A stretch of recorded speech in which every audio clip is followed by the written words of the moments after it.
시청자 여러분, JTBC 뉴스룸 오늘부터 새로운 스튜디오에서 새로운 마음으로 전해드리겠습니다. 윤석열 대통령에 대한 체포영장이 결국 쓰이지 못한 채 사실상 효력을 잃게 됐습니다. 만료까지는 아직도 5시간 정도가 남아있지만 공수처가 일찌감치 2차 체포 시도를 하지 않겠다고 발표한 겁니다. 사실상 공수처가 체포를 포기한 거 아니냐는 비판마저 나옵니다. 하지만 공수처의 이런 대응과는 무관하게 윤석열 대통령에 대한 체포영장이 발부됐던 조건 중 달라진 건 하나도 없습니다. 오히려 영장 집행을 불법적으로 거부하는 윤석열 대통령의 태도가 신병 확보의 필요성을 더 키운 상태입니다. 이제 경찰도 다음 영장 집행을 막으면 경호처까지 모두 체포하는 걸 검토하겠다고 의지를 밝히고 있습니다. 그런데도 극우 유튜버들은 우리가 승리했다며 환호했고 관저 앞으로 몰려간 국민의힘 일부 의원도 불법 영장이라 무효라고 아전인수식 해석을 내놨습니다. 먼저 공수처의 발표부터 김혜리 기자가 보도합니다. 공수처는 12.3 내란 사태 이후 윤 대통령에 대한 긴급 체포까지 거론하며 수사 의지를 드러냈습니다. 저희들 상황이 되면 긴급 체포 또는 체포영장에 의한 체포를 시도하도록 하겠습니다. 이후 검찰과 경찰로부터 윤 대통령 내란죄 사건을 넘겨받아 본격적인 수사에 나섰습니다. 법원의 체포영장을 발부받아 지난 3일 집행에 나섰지만 경호처에 막혀 빈손으로 철수했습니다. 체포영장 유효기간이 만료되는 오늘 모든 관심은 2차 영장 집행에 쏠려 있었습니다. 그런데 공수처는 돌연 브리핑을 열고 어젯밤 9시쯤 경찰에 체포영장 집행을 일임하는 공문을 보냈다고 발표했습니다. 2차 집행 시도조차 하지 않고 공을 경찰에 떠넘긴 겁니다. 공수처는 1차 영장 집행 때 경호처의 저항이 그렇게 클 줄 몰랐다고 했습니다. 집행 현장에서 경찰과 공수처 간 의견이 엇갈렸던 만큼 경찰에서 체포를 전담하는 게 효율적이지 않겠냐고 이유를 밝혔습니다. 공수처 관계자는 브리핑에서 자신들은 영장 집행에 전문성이 없다면서 해당 분야엔 당연히 우리나라 경찰이 최고라는 주장을 하기도 했습니다. 하지만 대통령 조사 주체는 공수처라며 사건 자체를 경찰에 이첩할 가능성은 일축했습니다. 경찰은 공수처의 공문은 법률적 논란이 있다며 사실상 거부 입장을 밝혔습니다. 논란이 거세지자 공수처는 1차 영장 집행 때와 같은 형식의 체제를 유지한다며 경찰에 일임하겠다는 뜻을 사실상 철회했습니다. 공수처가 헌정사 최초 현직 대통령의 체포를 눈앞에 두고 역량 부족으로 혼선을 자초하고 윤 대통령에게 시간만 벌어줬다는 비판이 나옵니다. JTBC 김혜리입니다. 공수처의 갑작스러운 체포 일임에 경찰은 법적인 논란이 있다며 거부했지만 1차 체포 시도 때처럼 공조본 체제를 유지하며 함께 협력하겠다고 했습니다. 하지만 내부에서는 황당하다는 분위기가 역력합니다. 어려운 건 경찰에 넘기고 공수처는 수사만 하겠다는 거냐? 이럴 거면 차라리 사건을 다시 경찰에 넘기라는 반응이 나옵니다. 이자연 기자입니다. 체포 집행을 맡아달라는 공수처의 공문을 경찰이 접수한 건 오늘 아침 7시입니다. 경찰과의 협의가 채 끝나지 않은 시점에 공문부터 보낸 겁니다. 경찰은 이를 거부했습니다. 내부적인 법률 검토를 거쳐 공수처의 집행 지휘 공문은 법률적 논란이 있는 것으로 판단했습니다. 법률적으로 공수처는 경찰에 영장 집행 지휘를 할 수 없다고 판단한 겁니다. 그러면서도 경찰은 공수처와의 공조수사본부 체제는 유지하겠다고 했습니다. 표면적으론 논란이 일단락된 모양새지만 내부 분위기는 다릅니다. 한 경찰 관계자는 JTBC에 황당해서 웃음밖에 안 나온다며 어려운 것만 하청을 주겠단 말이냐, 차라리 수사를 경찰로 재이첩해야 한다고 밝혔습니다. 내란 수사 자체를 경찰에 넘기란 목소린 경찰과 만난 야당 의원을 통해서도 알려졌습니다. 오늘 오전 국수본 특수단 관계자들을 만난 윤건영 의원은 공수처가 제대로 못할 것 같으면 재이첩받아 철저히 수사하겠다는 취지의 답변을 들었다고 말했습니다. 검찰 수사엔 비판적이면서 공수처엔 인내심을 갖던 민주당도 거친 목소리를 냈습니다. 공수처장의 무능과 우유부단함에 대해서도 비판하지 않을 수 없습니다. 그러면서 이런 혼란을 막기 위해 내란 특검을 신속히 처리해야 한다고 강조했습니다. JTBC 이자연입니다. 경찰은 또 한 번 영장 집행을 막으면 경호처 직원들을 그 자리에서 현행범 체포하는 걸 검토하겠다고 힘줘 말했습니다.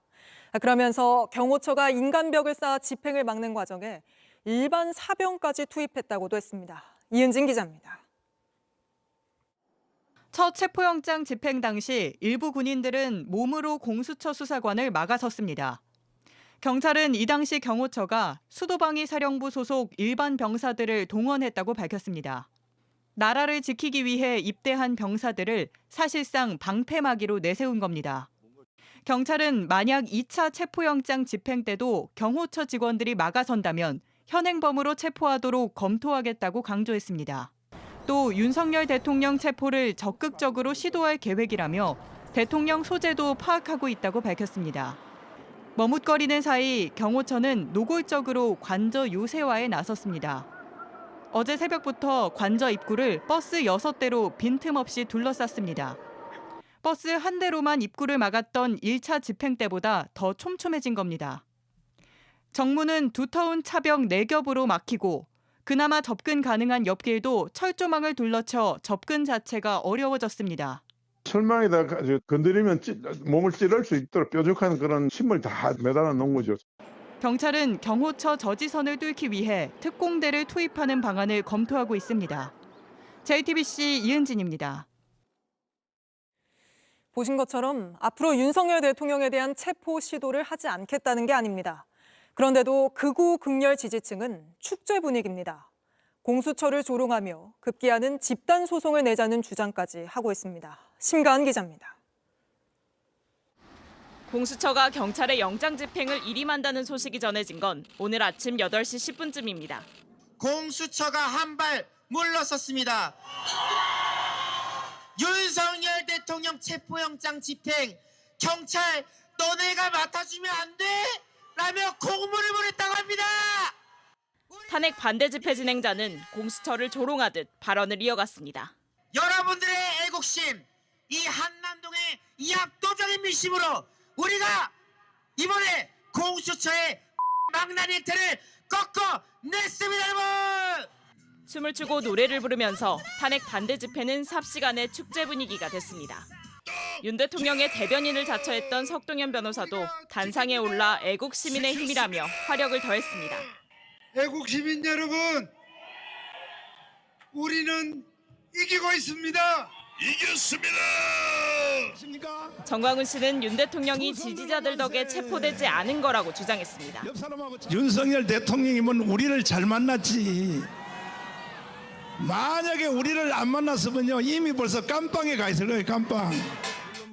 한술 더 떠 공수처의 체포영장 집행 시도에 대해 집단 소송을 해야 한다는 주장까지 나왔습니다.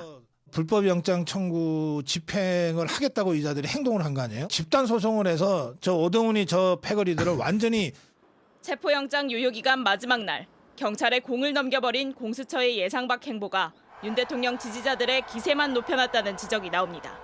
JTBC 심가은입니다. 윤석열 대통령도 즉각 변호사를 통해 법치주의가 왜곡되는 걸 개탄한다는 적반하장식 입장을 내놨습니다. 윤 대통령 측은 실명까지 거론하며 판사들을 저격했고 법원의 판단이 궤변이란 주장도 서슴지 않았습니다. 연지환 기자입니다. 서울 서부지방법원은 체포영장은 불법 영장이라며 윤 대통령 측이 제기한 이의 신청을 기각했습니다. 체포영장 청구부터 발부까지 위헌이나 위법적 요소가 없다는 걸 법원이 재확인한 겁니다. 불법 수사 주장의 전제였던 내란죄 수사권 논란도 일축했습니다. 하지만 윤 대통령 측은 공수처 발표가 나온 이후 입장문을 내고 불법 체포영장이란 주장을 되풀이했습니다. 특히 체포영장을 발부한 판사와 이의 신청을 기각한 판사의 실명을 각각 5차례 거론했습니다. 그러면서 체포영장을 발부한 판사의 불법적 행위를 옹호하기 위해 법문에 명백히 반하는 궤변적 법논리를 결정문에 기재했다고 직격했습니다. 사법부가 사실상 입법부 대신 입법하고 있다. 삼권 분립과 법치주의를 위협한다고도 했습니다. 관저 앞 지지자 집회에 등장했던 석동현 변호사는 언론 브리핑도 자처했습니다.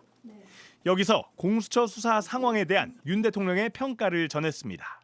대통령도 이 상황에 대해서 어떤 법치주의가 이렇게 왜곡되고 있는 것을 여실히 보여주는 그런 점에 대한 개탄하는 취지의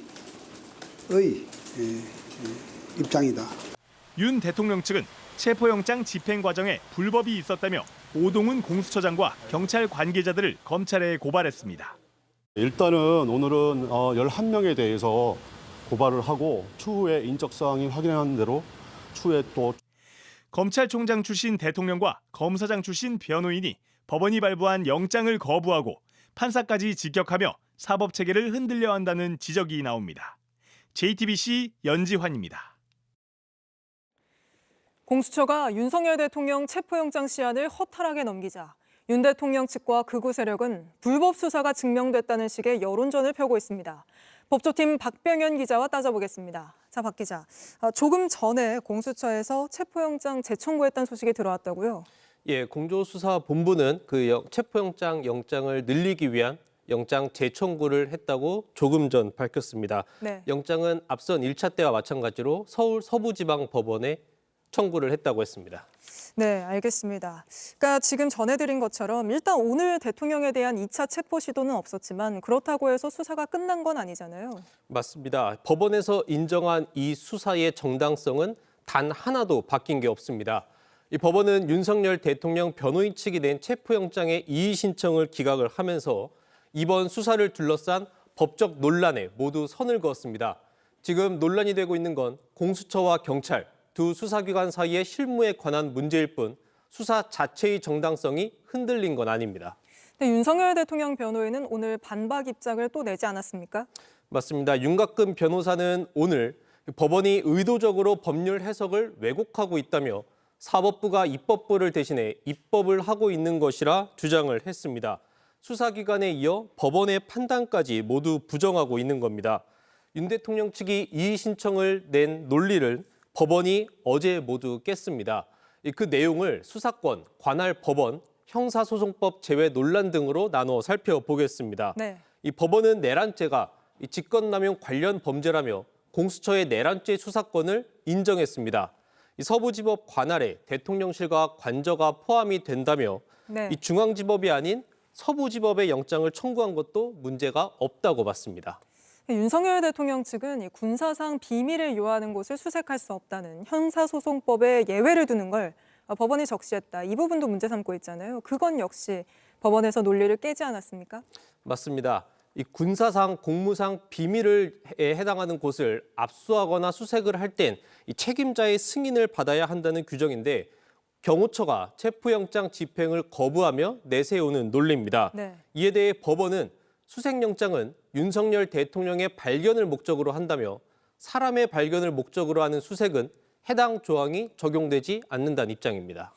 공수처가 어쨌든 비밀을 주고 있다는 지적이 나오고 있는데 이 체포영장이 제대로 집행될 수 있을까요? 만약에 다시 발부가 된다면요. 이미 윤석열 대통령의 내란 우두머리 혐의에 대해서는 상당 부분 수사가 진행된 상황입니다. 대표적으로 총을 쏴서라도 문을 부수고 들어가 국회의원을 끌어내라는 김용현 전 국방부 장관의 공소장을 보면 윤석열 대통령이 141번 적시됩니다. 김 전 장관과 내란을 지휘한 사령관들 모두 구속이 됐고 법원이 혐의가 있음을 인정하고 있는 중입니다. 우리 법체계에서 법원은 형사 판단의 마지막 단계입니다. 그럼 법원이 내준 체포영장, 당연히 효력이 그대로 존재하는 겁니다. 수사기관의 영장 집행과 수사 정당성은 완전히 다른 문제입니다.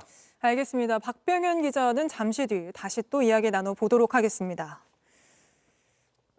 이렇게 윤석열 대통령 측이 궤변을 늘어놓을 수 있도록 공수처가 빌미를 줬다는 비판도 거셉니다.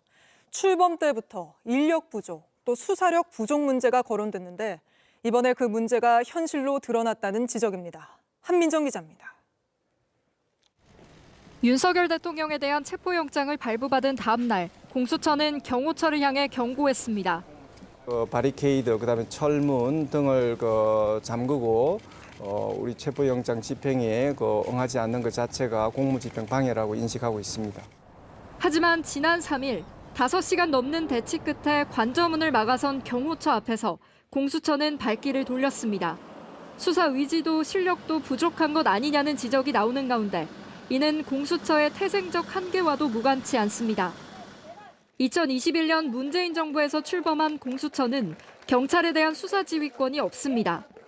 판사, 검사, 고위 경찰 공무원 등에 대해선 기소권을 갖고 있지만 내란죄 수사 권한이 없는 만큼 대통령에 대한 기소권도 없습니다.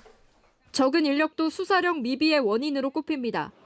공수처 출범 당시 검찰개혁위원회는 검사 50명, 수사관 70명 규모를 권고했는데 절반 수준으로 줄였고 현재는 이 정원마저도 못 채운 검사 15명, 수사관 36명이 전부입니다. 결국 지난 4년간 공수처가 피의자를 구속하거나 유죄 판결을 이끌어낸 사건은 한 건도 없었습니다. 윤석열 정부 들어선 오동훈 공수처장이 임명되기까지 4개월 공백 기간도 있었습니다. 적은 인력의 인원 보충도 제때 안 되면서 수사 지연 등 상황은 더 악화됐던 겁니다. 지난 정부 공수처의 설립을 주장했던 야당에서조차 쓴소리가 나옵니다. JTBC 한민정입니다. 전해드린 것처럼 공수처가 수사 의지가 있느냐는 의문과 비판이 이어지고 있는 상황입니다. 앞으로 대통령 체포영장 집행은 어떻게 이뤄질지, 또 수사는 누가 하게 될지 다시 한번 박병현 기자와 스튜디오에서 이야기 나눠보겠습니다. 자, 박 기자, 체포영장이 만약에 다시 법원으로부터 발부가 된다면 집행은 누가 하게 되는 겁니까? 결론부터 말하면 달라진 건 없습니다. 공수처와 경찰 두 기관에서 최종적으로 나온 입장의 결론은 공조수사본부 체제로 잘 협의해서 체포영장을 집행하겠다라는 겁니다. 네. 오늘 상황을 다시 정리해 보면 공수처가 오늘 오전 체포영장을 경찰에 집행을 일임하는 공문을 보냈다라고 밝혔습니다. 그러자 경찰은 공수처의 공문이 위법 논란이 있어 그대로 따르긴 적절치 않다라는 입장을 냈습니다. 그리고선 양측이 공통적으로 공조본 체제 안에서 열심히 하겠다라고 했습니다. 네. 앞서 1차 체포영장 집행 때처럼 공수처가 체포영장을 다시 발부받으면 경찰이 도와 집행에 나설 것으로 보입니다. 결국 바뀌는 건 없는 건데 아무래도 이대로는 좀 부족하다. 공수처로는 역부족이다. 이런 지적이 많지 않습니까?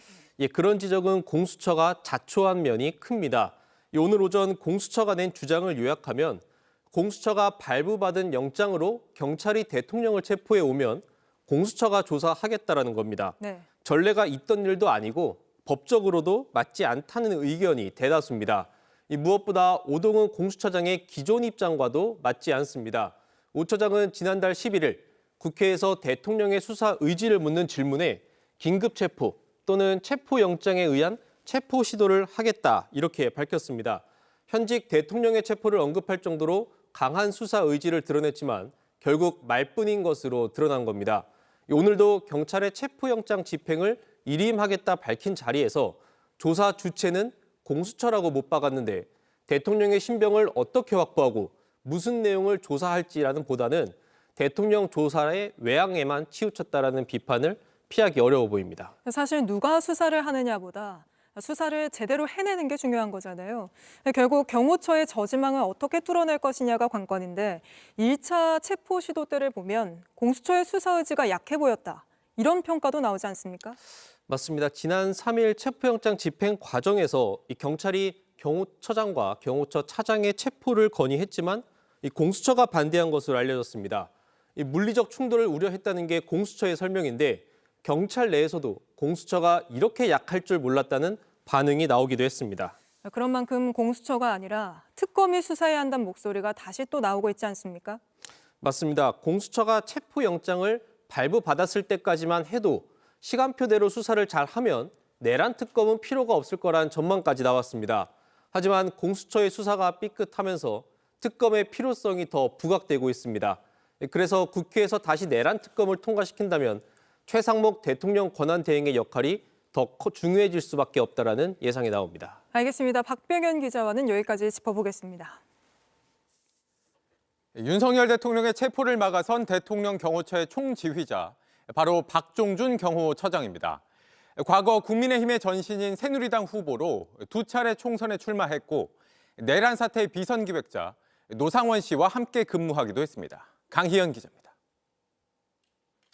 박종준 경호처장은 지난해 9월 김용현 당시 경호처장 후임으로 왔습니다. 대통령 경호에 한치의 빈틈도 없도록 완벽한 임무 수행에 최선을 다하겠습니다.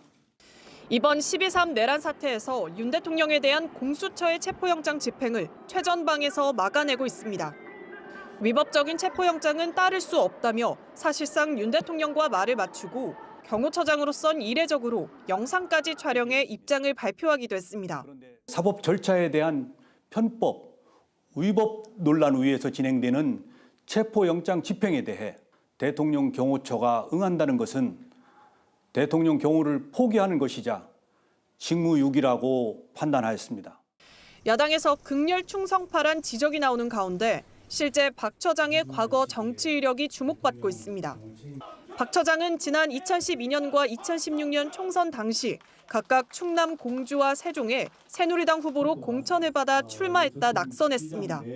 새누리당 공주, 세종시 당협위원장을 맡아 당 활동을 해왔고 박근혜 전 대통령 대선 캠프에 합류한 뒤엔 2013년 6월부터 박근혜 청와대 경호실 차장으로 재직하기도 했습니다. 박 처장은 이때 이번 내란 사태를 사전에 기획한 혐의를 받는 노상원 전 정보사령관과 함께 근무한 것으로 알려졌습니다. 야당은 이런 박 처장이 영장 집행을 막기 위해 윤 대통령의 개인 호위 부사를 자처하고 있다고 비판했습니다. 명예로운 경호관의 임무는 내란 수괴가 체포되지 못하도록 비호하는 것이 아닙니다. 박 처장을 직위 해제해야 한다고도 했습니다. 박 처장은 야당의 호위무사 비판에 터무니없는 주장이라며 경호 책임자로서 참담하다고 했습니다. JTBC 강희연입니다. 대통령 경호처가 이렇게 윤 대통령 체포를 결사적으로 막는 배경에는 이른바 김건희 여사 라인이 있다는 주장이 야당에서 제기됐습니다.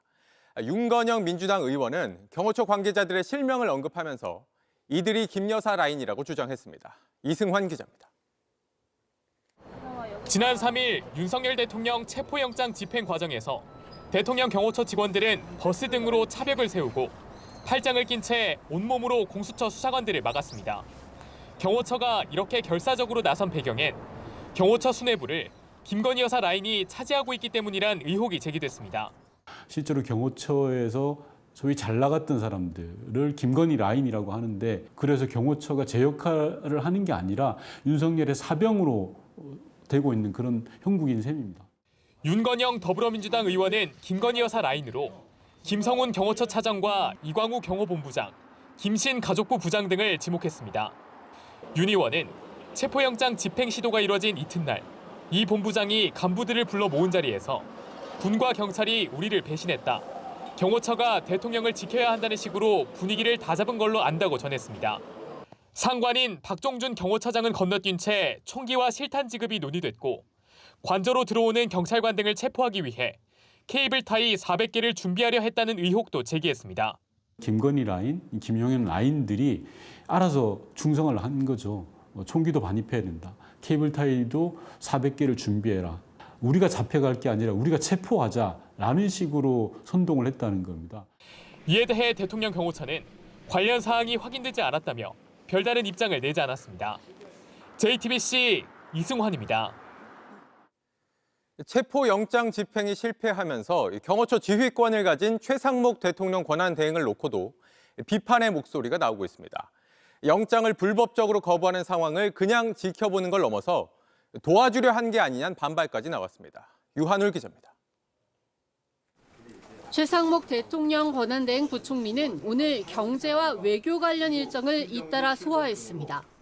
올해 우리 경제는 국내 정치 상황과 미국 신정부 출범 등으로 대내 불확실성이 크게 확대될 것으로 예상됩니다.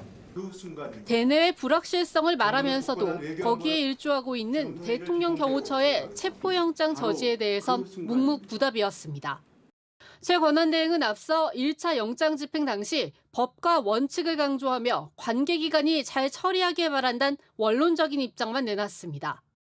이틀 뒤인 어제 나온 입장 역시 법 집행 과정에서 시민들과 공무원이 다치는 일이 없도록 각별히 신경 써달라는 게 전부였습니다. 공수처에서 공문을 보내 경호처 협조를 공식 촉구했지만 여기에도 답하지 않았습니다. 그 사이 최 권한대행이 한 일은 오히려 경찰에 관저 경호 인력을 추가로 배치할 수 있는지 검토해보라고 요청한 거였습니다.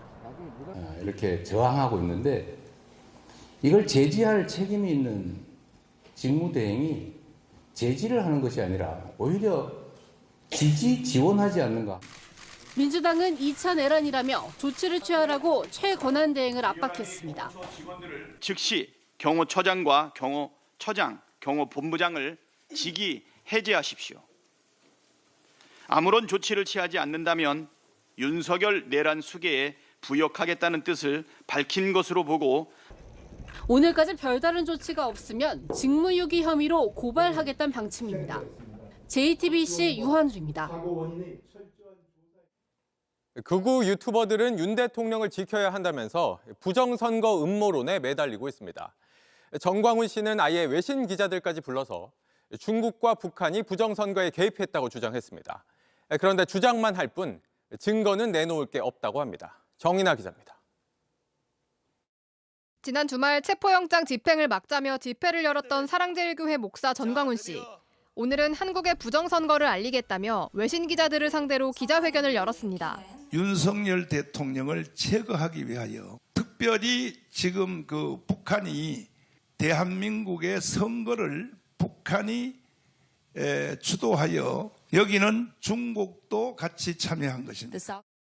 회견 내용은 윤석열 대통령 담화문을 복사한 수준이었습니다. 국정원 직원이 해커로서 해킹을 시도하자 얼마든지 데이터 조작이 가능하였고 국정원에서 한번 시험을 해봤습니다. 7번을 해킹을 시도해봤습니다. 6번이 뚫렸습니다. 경찰과 검찰, 대법원까지 모두 근거 없다 결론 내린 음모론입니다.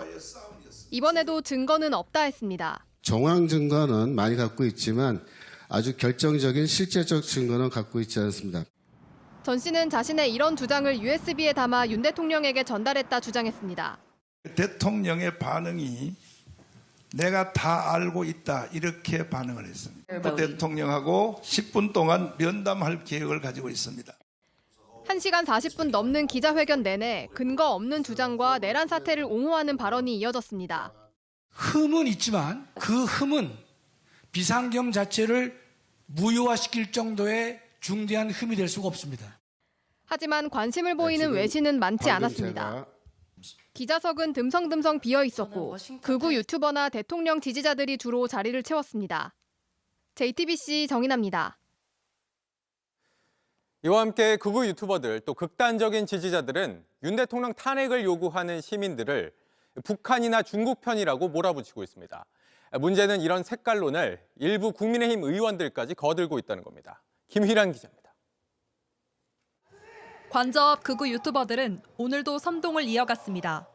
쟤네들은 지금 중국인 그리고 동성연애자 마구잡이로 모으고 있습니다. 윤석열 대통령 체포와 탄핵을 요구하며 거리로 나온 시민들을 간첩 혹은 중국인이라 몰아붙입니다. 어쨌건 여기에는 애국 시민들이 자발적으로 모여들고 있고 좌파들은 지금 중국인마저도 중국에서 이제 집회 참여하지 말라고 했더니 인원이 반으로 줄었습니다. 12.3 내란 사태를 일으킨 대통령 주장 그대로입니다. 대한민국을 간첩 천국, 마약 소굴, 조폭 나라로 만들겠다는 것 아닙니까? 국민의힘 일부 의원들도 가세했습니다. 중국, 북한, 러시아와 같은 나라로 가느냐. 그것이 바로 이 탄핵 소추의 바로 그 핵심이었던 것입니다. 좌파 사법 카르텔, 부패 성관이 카르텔, 종북 주사파 카르텔, 이 3대 검은 카르텔과의 성스러운 전쟁을 수행하고 있는 겁니다. 하지만 이들이 증거라고 주장하는 건 소셜미디어에 올라온 몇 장의 사진들 뿐입니다. 윤석열 대통령 물러가라 하는 사람들 가운데는 중국인들이 이렇게 적극적으로 뛰어들고 있는 것은 바로 이 친중 정부가 들어서기를 바라고 있고. 대통령 관저 앞 진짜 중국인, 집회 공지 서로 공유 등 영상을 올리며 반중 심리를 자극하는 식입니다. 가상의 적을 만들어서 이 탄핵 집회 시위의 정당성을 훼손하고 반대로 탄핵 반대 명분을 강화하려고 하는 것인데요. 극우 유튜버들이 주장하고 일부 정치인들이 증폭하는 가짜 뉴스. 지지자들 사이에선 점점 맹신으로 변해가고 있습니다. JTBC 김희란입니다. 최근 주요 여론조사 기관들은 윤 대통령이 잘하고 있는지 묻는 지지율 조사를 중단했습니다. 대통령 직무가 정지됐기 때문입니다. 그런데 이런 상황에서 한 조사기관이 윤 대통령 지지율이 40%를 기록했다는 조사 결과를 내놨는데 이걸 어떻게 봐야 할지 먼저 황예린 기자 보도 보시고 취재 기자와 좀 더 얘기 나눠보겠습니다. 한국여론평판연구소가 아시아투데이 의뢰를 받아 지난 3일부터 4일까지 실시한 여론조사에서 윤석열 대통령에 대한 지지율이 40%로 나왔습니다. 지난주 여론조사 공정에서 발표한 지지율 34.3%와 비교해 비상계엄 사태 이후 가장 높은 지지율이란 보도가 잇따랐습니다. 윤 대통령 직무가 정지된 이후 갤럽과 리얼미터 등 대부분 여론조사 기관들은 국정 운영 평가를 묻지 않는 상황에서 나온 결과들이라 더욱 주목을 받았습니다.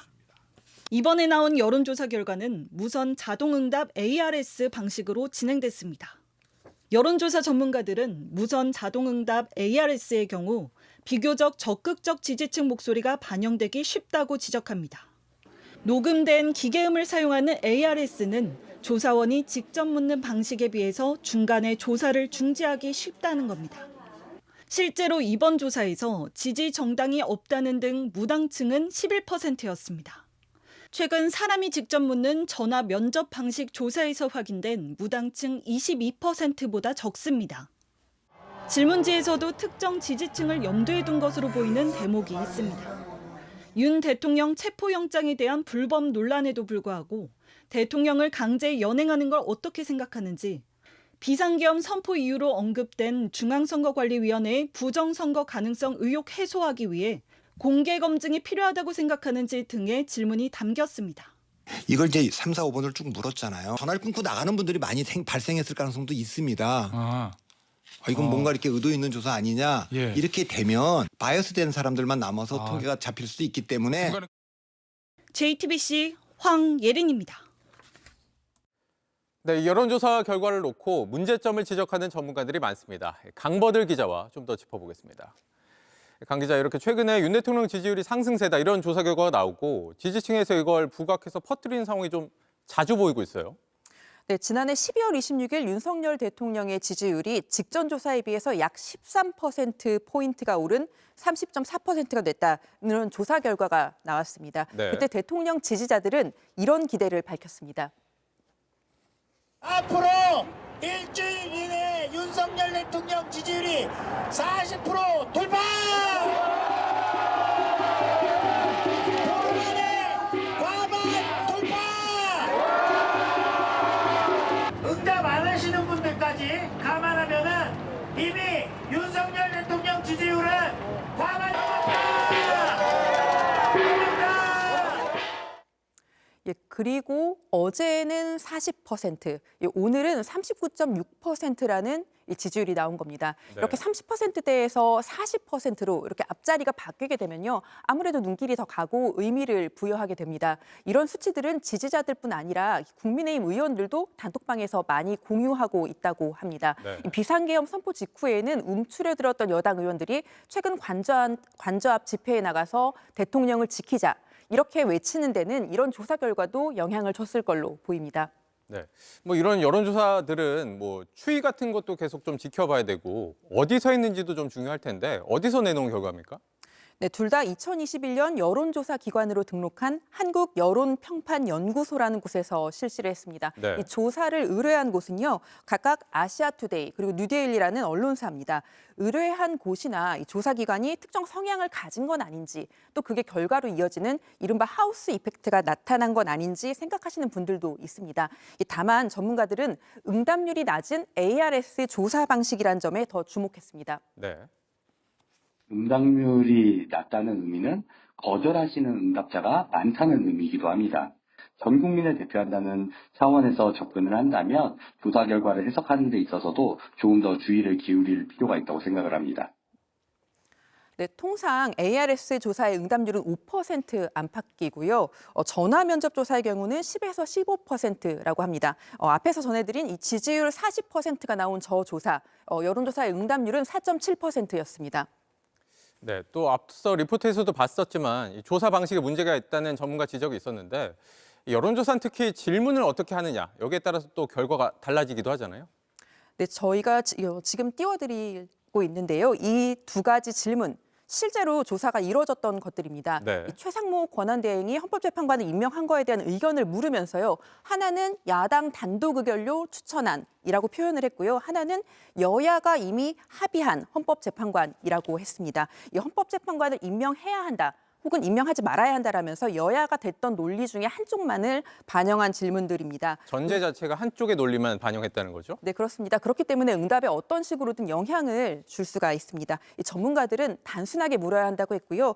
이 질문의 경우에는 최상무 권한대행의 헌법재판관 임명에 대해 동의하느냐 이렇게 물어야 정확한 응답을 얻을 수 있다고 얘기했습니다. 네, 알겠습니다. 강버들 기자였습니다. 네, 이런 가운데 오늘 40명 넘는 국민의힘 의원들이 윤 대통령의 체포를 막겠다며 새벽부터 대통령 관저 앞에 모였습니다. 전체 108명 중 절반 가까운 인원에 당 지도부 인사까지 포함됐는데 윤 대통령을 공개적으로 감싸는 국민의힘 의원들이 갈수록 늘고 있습니다. 최현수 기자입니다. 오늘 오전 6시 반쯤 국민의힘 의원들이 관저 앞 집회를 찾았습니다. 영장 집행을 막겠다며 새벽부터 관저로 향한 겁니다. 저와 우리 국민의힘 의원들은 그와 같은 마음을 모아서 오늘 이 원천무인 압수수색 영장의 집행을 반드시 막아야 되겠다는 생각을 가지고 이 자리에 함께 했습니다. 윤상현 의원과 이미자 의원 등 국민의힘 의원 약 40여 명이 관저 앞에 모였습니다. 일부 의원들은 오전 6시 40분쯤 공관 앞 초소를 통해 경내로 들어갔고 그중 윤상현 의원은 윤 대통령을 직접 만난 걸로 알려졌습니다. 예, 저는 이 안에 있습니다. 의원님들 한 40여 분이 이 안에 들어왔다가 다시 또 밖으로 나가셨습니다. 오전 8시쯤 공수처가 체포영장 집행을 경찰에 요청했다는 소식에 현장 분위기는 뜨거워졌습니다. 오락가락 갈팡질팡하면서 어설픈 영장의 집행을 하겠다고 시도했다는 사실 자체가 경악스럽기 짝이 없습니다. 윤상현 의원은 윤석열 대통령 지지 집회 무대에 또 올랐습니다. 대통령님께서도 엄청나게 감사하고 있다라는 말씀을 드립니다. 오늘 관저를 찾은 의원들은 단체 행동이 당 차원의 입장은 아니라며 선을 그었지만 탄핵 반대 집회에 목소리를 보태는 국민의힘 의원들은 점차 늘고 있는 모습입니다. 한편 오늘 온라인 커뮤니티에는 관저 집회에 나오지 않은 의원들을 표기한 명단이 돌기도 했습니다. JTBC 최현수입니다. 윤석열 대통령 탄핵 심판 소식으로 이어갑니다. 윤 대통령 측과 국민의힘은 탄핵 사유에서 내란죄가 빠지면 국회에서 다시 의결해야 한다고 주장하고 있는데 여기에 대한 헌법재판소의 입장이 나왔습니다. 헌재는 그건 재판부가 판단할 사안이라고 선을 그었습니다. 먼저 박현주 기자입니다. 지난 3일 열린 탄핵심판 2차 변론준비기일에서 국회 탄핵소추단은 탄핵소추 사유에 내란죄를 철회했습니다.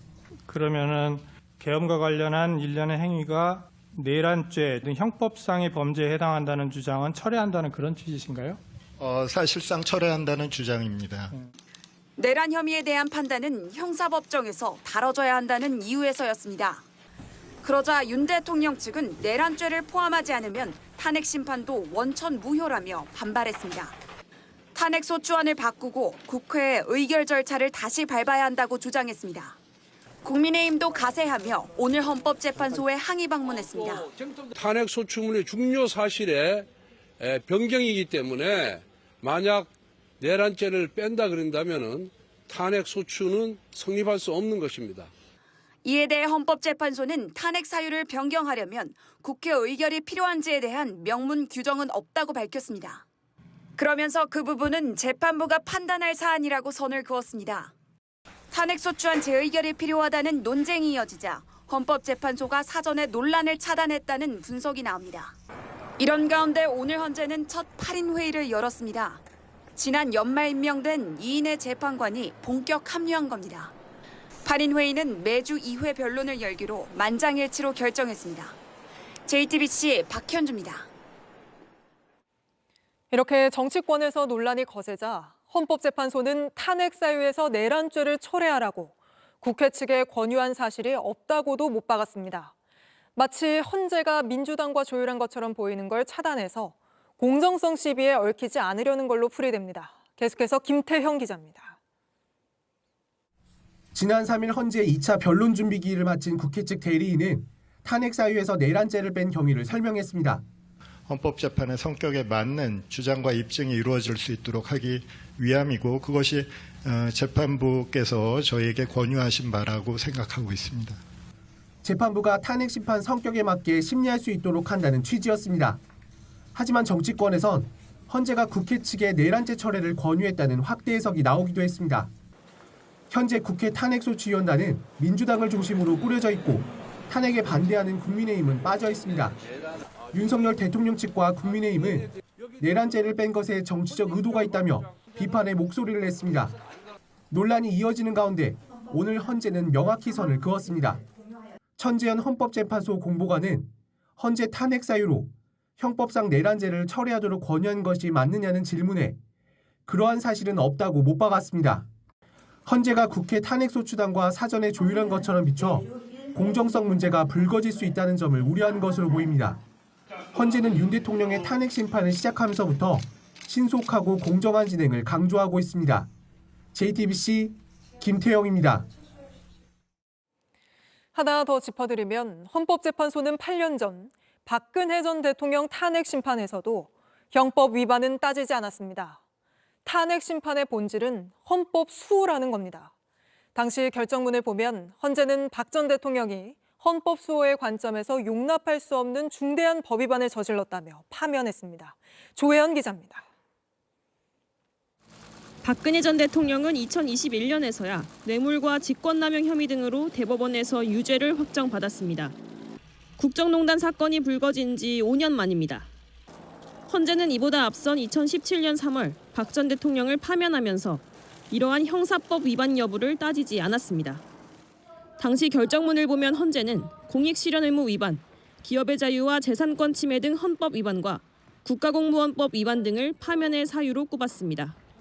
박 전 대통령이 최서원 씨의 사익 추구를 위해 기업들에게 재단 출연금을 강요한 행위 등을 형법에 얽매이지 않고 헌법과 법률 위반의 관점에서 판단한 겁니다. 최서원의 이익을 위해 대통령의 지위와 권한을 남용한 것으로서 공정한 직무 수행이라고 할 수 없으며 헌법과 국가공무원법, 공직자윤리법 등을 위배한 것입니다. 헌재는 탄핵은 헌법을 수호하기 위한 제도라며 박 전 대통령이 헌법 수호의 관점에서 용납할 수 없는 중대한 법 위반을 했다고 설명했습니다. 헌재는 탄핵 심판은 형사 절차와는 성격이 다르다며 심판의 본질을 강조했습니다. 탄핵 결정은 대상자를 공직으로부터 파면하는 것이지 형사상 책임을 묻는 것은 아닙니다. 형법 위반을 따지지 않으면서 박 전 대통령의 탄핵 심판은 91일 만에 결론이 나왔습니다. 형사재판의 확정 판결이 나오는데 5년이 걸린 것과는 크게 대조됩니다. 현재 헌재 재판부도 박 전 대통령의 사례를 참고해서 윤석열 대통령에 대한 탄핵 심판을 진행하고 있는 것으로 파악됐습니다. 이에 따라 앞으로 탄핵 심판은 윤 대통령의 12.3 비상계엄의 헌법 위반 등을 따지는 데 집중될 것으로 보입니다. JTBC 조혜연입니다. 지난 주말에 공개된 김용현 전 국방부 장관의 공소장은 사실상 윤석열 대통령에 대한 공소장과 다름없다는 평가가 나오죠. 국회 탄핵소추단은 이 공소장에서 윤 대통령이 계엄을 직접 지시한 내용을 추려서 헌재에 제출할 계획인 걸로 파악됐습니다. 그게 최소 9건이라는데 탄핵 심판의 핵심 증거가 될 전망입니다. 유선희 기자의 단독 보도입니다. 국회 탄핵소추단이 김용현 전 국방부 장관의 공소장에서 확인한 윤석열 대통령의 직접 지시 내용을 최소 9건 이상 추리고 있는 것으로 파악됐습니다. 먼저 주목한 건 계엄 선포 직전에 열린 국무회의입니다. 공소장엔 윤 대통령이 당시 비상계엄 선포 안건을 의안으로 제출하지 않았고 반대하는 국무위원들에게 대통령의 결단이라고 말한 뒤 계엄 선포를 강행했다고 나와 있습니다. 계엄 선포 과정 자체가 위헌인지 따져보겠다는 헌법재판소가 결정적 증거로 볼 수 있다는 판단입니다. 또 최상목 경제부총리에게 국회 자금을 끊고 국회 비상입법기구 관련 예산을 편성하라는 문건을 줬다는 공소장 내용, 조지호 전 경찰청장에게 수차례, 이진우 전 수방사령관에게 최소 3차례, 곽종근 전 특수전사령관에게 최소 1번, 총을 쏴서라도 문을 부수고 들어가 국회의원들을 끌어내라고 지시했다는 부분은 계엄의 내용과 과정이 위헌이라는 것을 넉넉하게 입증할 수 있을 것으로 보고 있습니다. 군대와 경찰을 동원하여 국회를 봉쇄, 진입함으로써 계엄해제 요구권 행사를 포함한 국회 활동을 방해한 행위. 소추단은 헌법재판소가 주목한 위헌적 체포단에 대한 윤 대통령의 지시도 김 전 장관의 공소장으로 입증할 수 있다고 봤습니다. 피청구인의 정치인, 법조인, 언론인 등 주요 인사 체포 지시에 관한 사항이 검찰은 공소장에 윤 대통령이 홍장원 전 국정원 1차장에게 국정원에 대공수사권을 주겠다면서 싹 다 잡아들이라고 지시한 사실을 확인했다고 적었습니다. JTBC 유선입니다. 이와 함께 내란 사태 당시 계엄 사령관 박안수 전 육군 참모총장에 대한 검찰 공소장을 JTBC가 입수했습니다. 이 공소장에도 대통령이 144차례 등장합니다. 검찰은 이렇게 윤 대통령을 정조준하면서 박 전 총장도 내란 사태에 적극 가담했다고 봤습니다. 최규진 기자입니다. 박안수 전 육군 참모총장과 곽종근 특수전 사령관의 공소장에는 대통령이란 단어가 각각 144번 등장합니다. 여인영 국군 방첩사령관, 이진우 수도방위 사령관의 공소장도 거의 비슷합니다. 김용현 전 장관의 공소장이 그랬던 것처럼 12.3 내란 사태는 정점 윤 대통령을 가리키고 있다는 분석입니다. 자신은 TV를 보고 계엄 사실을 알았다며 적극적으로 가담하지 않았다고 주장해왔던 박안수 전 육군 참모총장. 그래서 대통령께서 담화하시는 걸 보고 알았고 바로 이어지는 정군 지휘관회의에서 명확하게 인지가 했습니다. 국회에 군부대 투입할 때 군부대 투입의 명령을 하셨죠? 군부대 명령하지 않았습니다. 하지만 검찰 공소장에 따르면 박 전 총장은 계엄사령관에 임명되자마자 구체적인 계엄사령부 구성과 소집 명령을 내린 것으로 드러났습니다. 육군 정보작전참모부장에게 부장, 실장과 이들을 지원할 차장, 과장 각 2~3명씩을 모아 올라오라고 지시했습니다. 특히 2실 8처의 참모진을 구성하고 계엄사령부를 용산 합참으로 이동시킬 것도 지시했다고 명시했습니다. 실제 이에 따라 다음 날 새벽 육군본부에서 참모진을 태운 대형버스 2대가 출발을 준비하기도 했습니다.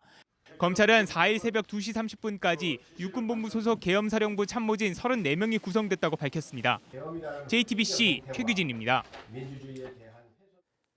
불명예 전역한 노상원 씨가 이른바 롯데리아 회동을 통해서 정보사령부 현직 대령들을 쥐락펴락할 수 있었던 배경에는 인사권이 있다는 지적이 많았습니다. 그런데 김용현 국방장관이 롯데리아 회동에 있었던 대령에게 실제 여단장 자리, 원스타급 자리를 주려 했던 걸로 파악됐습니다. 윤세민아 기자가 취재했습니다. 비상계엄 선포 직후인 지난달 3일 밤 10시 45분. 김용현 전 국방장관은 선관위 부정수사를 수사할 합동수사본부 제2수사단 간부급에 대한 인사명령을 내렸습니다. 정보사 현역 김모 대령과 정모 대령이 각각 제2수사단 수사 2부장과 3부장 보직을 받았습니다. 이들은 전 정보사령관인 노상원 씨가 주도한 롯데리아 계엄 회동에 참여했던 멤버입니다. 그런데 김 대령에는 정보사 여단장 직무대리를 겸직하라는 명령이 추가로 내려졌습니다. 노 씨가 김 대령을 봉선생, 정 대령을 말선생으로 부르며 봉선생이 먼저 장군하고 다음에 말선생이 하면 되겠다고 말한 사실이 공수처 수사 결과 드러났는데 실제 봉선생에게 장군 자리를 주려 한 겁니다.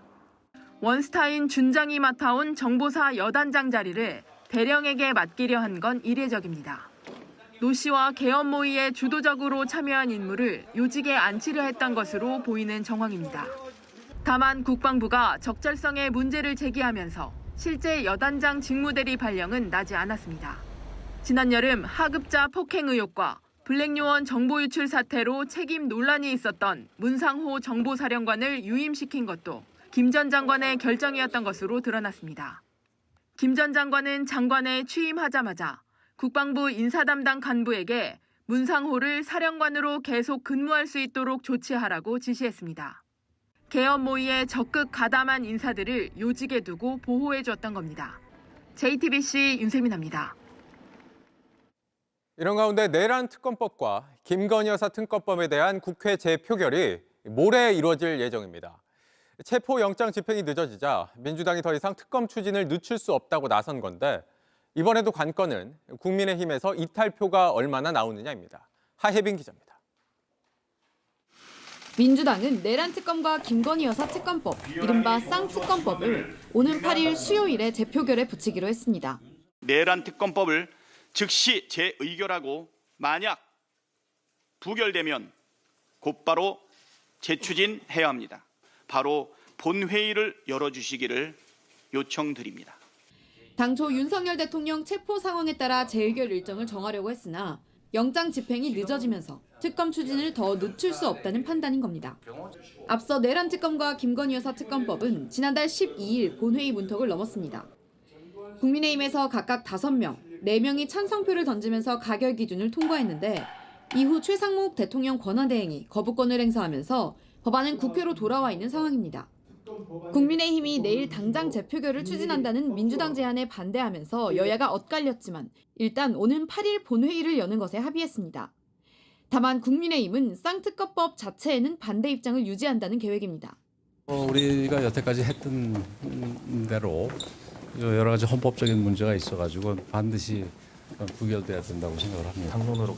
국민의힘은 대통령 관저로 집결하는 등 당분간 단일 대우 체제를 유지하겠다는 방침이라 쌍특검법 가결에 필요한 최소 8표의 이탈표는 나오기 어려울 거라는 관측이 나옵니다. JTBC 하예빈입니다.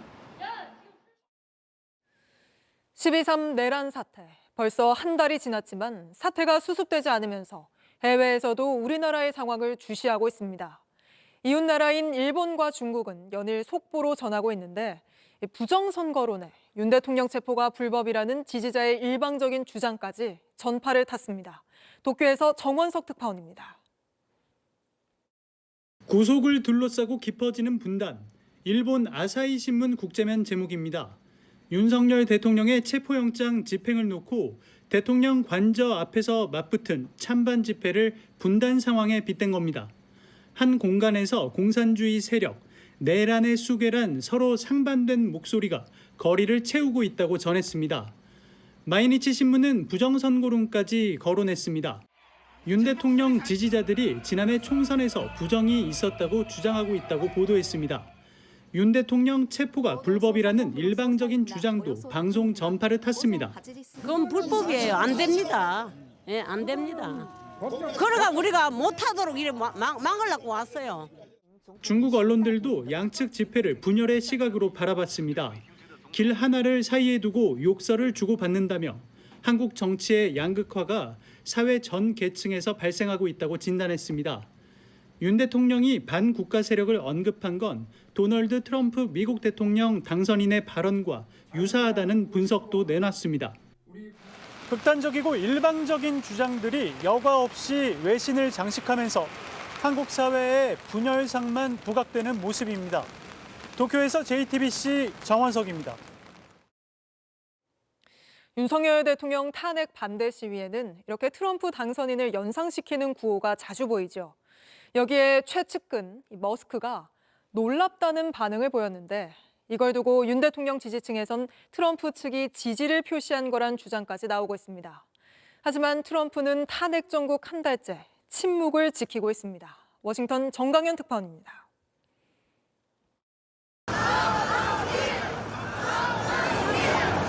2020년 미국 대선 결과를 부정하는 트럼프 지지자들이 외쳤던 도둑질을 멈추라는 구호입니다. 이 구호와 토시까지 똑같은 팻말이 윤 대통령 탄핵 반대 시위에 등장했습니다. 트럼프 당선인의 선거 구호 마가 모자를 쓴 윤 대통령 지지자도 미국 언론에 포착됐습니다. 워싱턴 포스트는 윤 대통령과 트럼프 당선인의 정치적 발언이 비슷해지고 있는 점을 반영하는 현상이라고 분석했습니다. I think the bigger problem is the enemy from within. 망국의 원흉, 반국가 세력을 반드시 척결하겠습니다. 트럼프의 최측근 일론 머스크 테슬라 CEO는 이런 현상에 대해 놀랍다는 댓글을 달았습니다. 이를 두고 일부 윤 대통령 지지자들은 트럼프 당선인이 힘을 실어줄 거란 해석을 내놓기도 했습니다. 트럼프 대통령이 윤석열 대통령에게 힘을 실어줄 것 같고 윤 대통령 지지자들의 바람과 달리 탄핵 정국이 한 달이 넘도록 트럼프 당선인은 침묵하고 있습니다. 트럼프 측에서 유일하게 나온 반응은 머스크의 짧은 댓글 뿐입니다. 앞서 정부 고위 당국자는 워싱턴에서 열린 간담회에서 아직 트럼프 측과 확정된 외교 일정은 없다고 했습니다. 보름 뒤면 트럼프 당선인이 취임하지만 외교적 움직임은 진척이 없고 윤 대통령 지지자들의 막무가내식 트럼프 구애 현상만 미국 언론에 관심이 되고 있습니다. 워싱턴에서 JTBC 정강현입니다. 그런가 하면 오늘 서울에서 열린 한미 외교장관 회담에서는 뉴욕타임즈 기자가 왜 대한민국이 북한, 러시아, 중국 같은 적국과 비슷한 방향으로 가는 거냐는 질문을 던지기도 했습니다. 이 자리에서 블링컨 미 국무부 장관은 윤 대통령의 계엄 조치에 심각한 우려를 갖고 있고 대한민국 정부에 전달했다는 말도 했는데 이 소식은 조보경 기자입니다. 조태열 외교부 장관과 블링컨 미 국무부 장관이 회동 후 기자회견을 열었습니다. 미국 뉴욕타임즈 기자가 질문을 던집니다. President Mr. Yoon, when he declared martial law based on accusations of subversive forces in South Korea, he was adopting the same strategies that autocrats in North Korea, Russia, and China use to stay in power. Why has their head of government gone in this political direction? 윤 대통령이 계엄을 선포할 때 했던 발언이 북한, 러시아의 독재자들과 비슷하다고 표현한 겁니다. 블링컨 장관도 윤석열 대통령이 내렸던 계엄 조치에 대해 우려를 표했습니다. So we had serious concerns about some of the actions that President Yoon took. We communicated those directly to the government. 다만 계엄 이후 탄핵 정국까지 우리나라가 보여준 민주적 절차는 높이 평가했습니다. When we do so according to a constitution, according to the rule of law, and resolve differences peacefully, that is actually the strength of our systems and a strength that the Republic of Korea is reasserting today. 체포영장 집행에 응하지 않는 등 법 위에선 윤 대통령을 애둘러 비판한 것으로도 해석할 수 있습니다. JTBC 조보경입니다. 12.3 내란 사태로 더 얼어붙게 된 우리 경제는 새해가 밝아도 살아날 기미가 보이지 않습니다. 전보다 덜 먹고 덜 놀자는 분위기도 숫자로 확인되는데 일단 줄일 수 있는 소비는 줄이자는 심리가 반영된 걸로 보입니다. 박소연 기자입니다. 1년 중에 연말연시가 대목인 달력 제작업체입니다. 하지만 올해는 새해 기념품을 만들어달라는 기업들의 주문이 예년보다 크게 줄었습니다. 대기업은 30%가량 줄었고 중소기업은 아예 주문조차 없는 경우가 많았습니다. 자금 사정도 안 좋고 국내 사정도 안 좋고 그러다 보니 다 줄이는 것 같아요. 은행에서도 카렌다 이런 것도 엄청 줄어가지고 200명 가까운 좌석이 마련된 대형 한우집도 12.3 내란 사태 이후 예약이 뚝 끊겼습니다. 예약이 빼곡히 적혀 있어야 할 장부는 텅 비었고 잡혔던 예약은 줄줄이 취소됐습니다. 이거 큰 거 다 취소해요. 요거 취소, 요거 취소, 요거 취소. 나라가 복잡하니까 방법을 모르겠어요. 어떻게 해야 될지. 막연하기만 하고 막막하고. 기업들이 몰려있는 서울 을지로 골목을 1시간가량 돌아다녀 봤는데요. 연말과 새해 분위기를 느낄 수 없다는 말씀들을 많이들 하셨습니다. 전국 신용카드 이용 금액을 살펴봐도 얼어붙은 소비 심리 엿볼 수 있습니다. 1차 탄핵안이 무산되고 2차 탄핵안이 가결된 12월 둘째 주. 카드 이용 금액은 1년 전 같은 기간보다 3%가량 줄었습니다. 연말을 맞아 소비가 늘어난 지 한 주 만에 내란 사태를 기점으로 감소세로 돌아선 겁니다. 특히 외식과 숙박 등 바로 줄일 수 있는 곳에서 감소폭이 컸는데 이런 분위기는 셋째 주에도 이어졌습니다. 외식이나 밖에 나오시는 분들 비율이 줄어든 것 같고 그냥 이제 돈 쓰는 걸 조금 꺼려 하신다는 분위기가 약간 있는 것 같거든요. 내수 회복 불씨가 채 살아나기도 전에 길어진 탄핵 정국에 자영업자들도 씨름하고 있습니다. JTBC 박소연입니다. 네, 계속해서 제주항공 여객기 참사 소식입니다. 오늘 희생자 179명의 시신이 모두 가족들 품으로 돌아갔습니다. 이제 남은 건 이 참사가 왜 벌어진 건지 원인을 철저히 밝히는 일인데 거꾸로 조사를 받아야 할 국토교통부가 조사를 주도하고 있다는 논란이 불거졌습니다. 이상화 기자입니다. 현재 국토부에 소속된 항공철도 사고조사위원회는 23명 규모의 한미 합동조사단을 꾸려 현장 조사를 진행 중입니다. 조사가 마무리되면 사조위는 합동조사단이 만든 보고서를 심의 의결하게 됩니다. 그런데 결과 발표도 전에 조사의 적정성을 두고 논란이 불거졌습니다. 참사를 키운 원인으로 지목된 콘크리트 둔덕의 관리 책임이 국토부에 있기 때문입니다. 조류 출몰이 잦은 곳인 만큼 국토부의 공항 입지 선정 과정도 논란이 될 수 있습니다. 조사 대상이 조사를 진행하는 모양새가 된 건데 유족들 사이에서도 중립조사를 요구하는 목소리가 나왔습니다. 결국 국토부의 직접적인 이해관계인들이 위원회의 논의를 주도하고 조사단을 구성하여 현재 조사 활동 중인 것이 현실이다. 사조위는 12명으로 구성되는데 핵심 역할을 하는 위원장과 상임위원은 국토부 관계자입니다. 실제 국토부는 논란이 된 콘크리트 둔덕의 규정 위반 정황이 명확한데도 제대로 된 답변을 내놓지 못했습니다. 되게 방대한 내용입니다. 국제기준도 여러 내용들이 있고 법령도 굉장히 많고 지금 뭐 계속 전문가들 지금 뭐 의견을 듣고 있는 중이고. 미국과 일본 등에선 대통령 산하의 독립적인 위원회가 사고 조사를 담당합니다. 국토부 측은 사조위가 꾸린 조사단에 민간과 해외 전문가가 참여했다면서 유족 의견을 고려해 조사를 진행하겠다고 밝혔습니다. 한편 사고 당시 기록을 담은 비행 기록 장치는 오늘 조사관 2명과 함께 미국으로 건너가 미 국가교통안전위원회 분석을 기다리고 있습니다. JTBC 이상화입니다. 중부지방을 중심으로 많은 눈이 내린 데 이어서 내일 아침엔 영하 10도 아래의 매서운 한파가 찾아오겠습니다. 전북 지역엔 최대 40cm의 폭설이 쏟아질 거란 예보입니다. 박상욱 기자입니다. 강원도 한계령이 눈꽃으로 온통 하얗습니다. 잠시 멈춘 시민들은 설경을 카메라에 담습니다. 춘천 시내는 제설 작업이 한창입니다. 길을 내느라 수북이 쌓인 눈을 치우고 또 치웁니다. 중부지방의 눈은 오늘 오전 강원을 끝으로 모두 멈췄습니다. 하지만 앞으로가 문제입니다. 북쪽에서 내려온 영하 30도를 밑도는 찬 공기가 점차 한반도를 덮치고 있습니다. 이 한기는 따뜻한 서해바다 위를 지나며 수증기를 공급받아 두터운 구름이 되고 이후엔 눈폭탄으로 변합니다. 당장 내일과 모레 전북 서해안엔 20cm 이상, 전남 북부와 전북엔 15cm 넘는 눈이 내리겠습니다. 기상청은 시간당 3에서 5cm의 강한 폭설이 오다 그치다를 반복할 걸로 내다봤습니다. 특히 전북 지역엔 9일까지 최대 40cm의 많은 눈이 예상됩니다. 건설이다, 습설이다를 따지기 전에 적설의 양이 엄청 많습니다. 적설이 많아서 시설물 붕괴 위험이 있습니다. 내일 서울 아침은 올겨울 들어 손꼽힐 정도로 춥겠습니다. 서울의 최저 기온은 영하 6도인데 바람이 강하게 불어 체감 온도는 영하 10도까지 떨어질 걸로 보입니다. 춘천은 영하 12도, 인천과 대전은 영하 5도를 기록하겠습니다. 모레부턴 기온이 더 떨어져 이번 맹추위는 주말까지 계속되겠습니다. JTBC 박상욱입니다.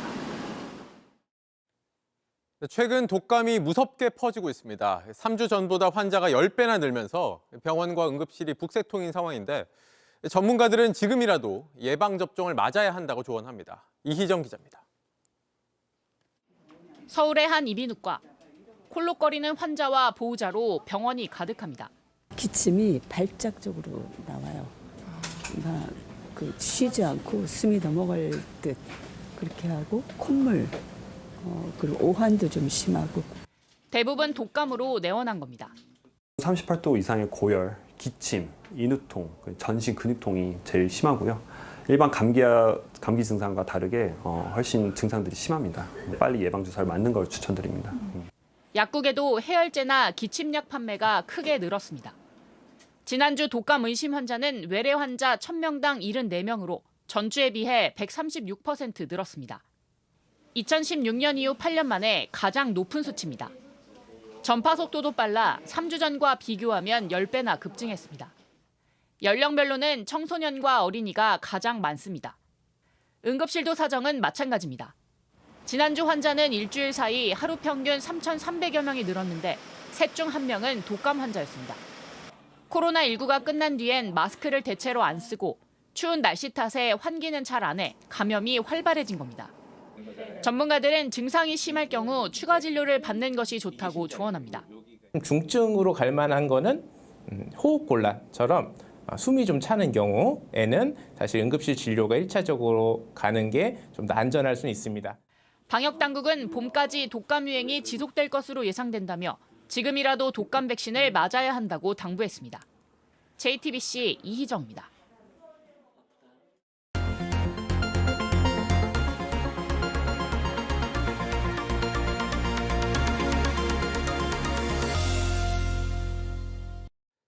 네, 폭설이 쏟아지는 와중에도 지난 주말 많은 시민들이 윤석열 대통령 관저 주변으로 모였습니다. 한 종교인의 배려에 시민들이 감동하기도 했고 때로는 실랑이가 벌어지기도 했습니다. 밀착 카메라 이가혁 기자가 현장 취재했습니다. 어두운 밤 환하게 불 켜진 응원봉을 든 한 천주교 신부 뒤를 집회 참가 시민들이 줄지어 따라갑니다. 지난 주말 화제가 된 사진입니다. 이 사진 속 현장, 집회 현장에서 얼마 떨어지지 않은 한 성당인데요. 이 사진이 온라인에서 큰 화제를 불러일으킨 이유, 바로 지난 토요일 밤에 화장실을 찾지 못한 시민들을 직접 이 성당의 신부가 이끌고 성당 안에 화장실로 안내했기 때문입니다.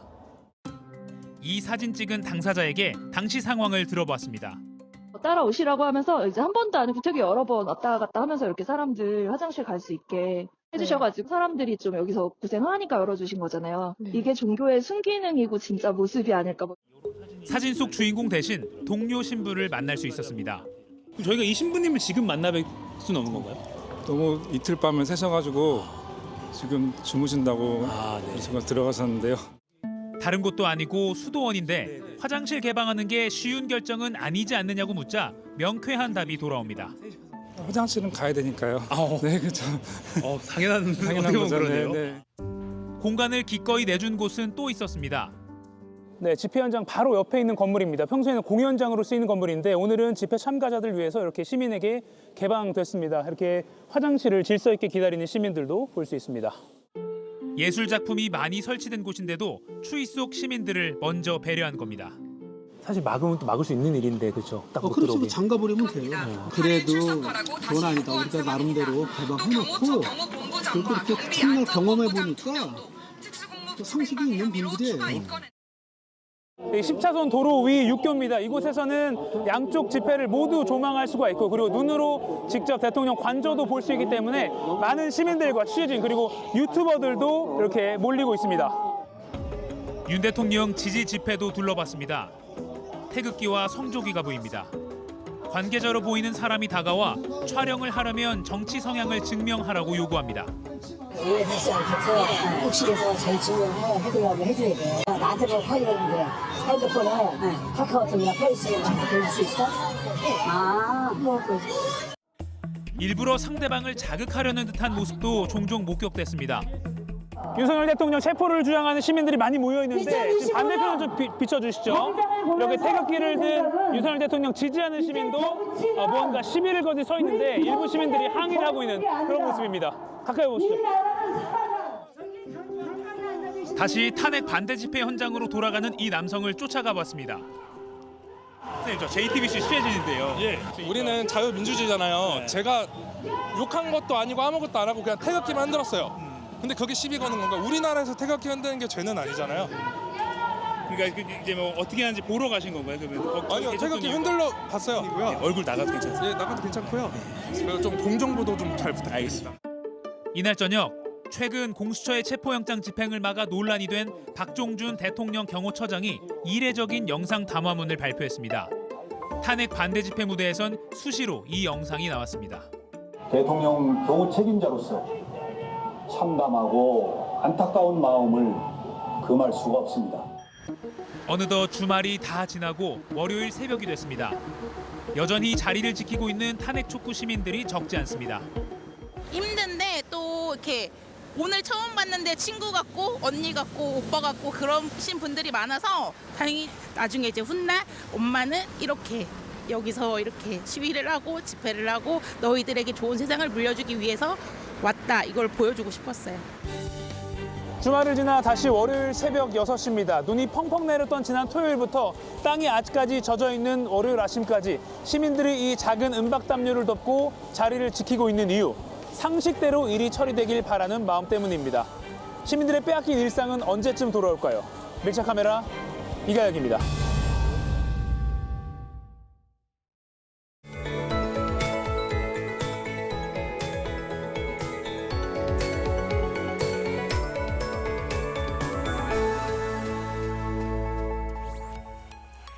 추위가 쉬어가는 사이 뿌연 미세먼지가 전국을 뒤덮었습니다.